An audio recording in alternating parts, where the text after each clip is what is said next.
اللہ الرحمن الرحیم۔ اپنا بھید راز کسی پر بھی ظاہر نہ کرو۔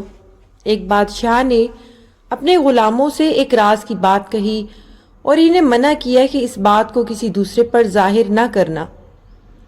1 سال تو خیریت رہی، پھر ان غلاموں میں سے ایک نے اپنے کسی دوست کے سامنے یہ بھید ظاہر کر دیا اور اسے تاکید کی کہ یہ کسی دوسرے کو نہ بتانا۔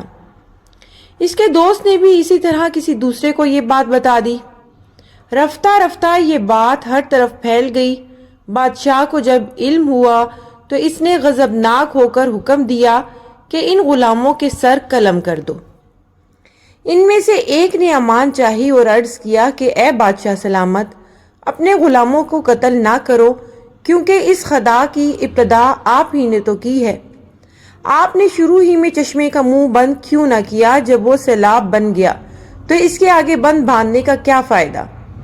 آپ جب تک بات منہ سے نہیں نکالتے آپ کا اس پر قابو ہے، جب منہ سے نکال دی تو وہ آپ کے اوپر قابو پا لے گی۔ ویڈیو پسند آئے تو چینل کو سبسکرائب کرنا نہ بھولیے گا اور کوشش کیجیے گا کہ اپنے راز اپنے اندر ہی دفن رکھیں اور کسی کو بھی نہ بتائیں، چاہے وہ کوئی بھائی ہو، بہن ہو، کوئی جتنا بھی قریب کیوں نہ ہو، کیونکہ رشتوں کو دور جانے میں دیر نہیں لگتی۔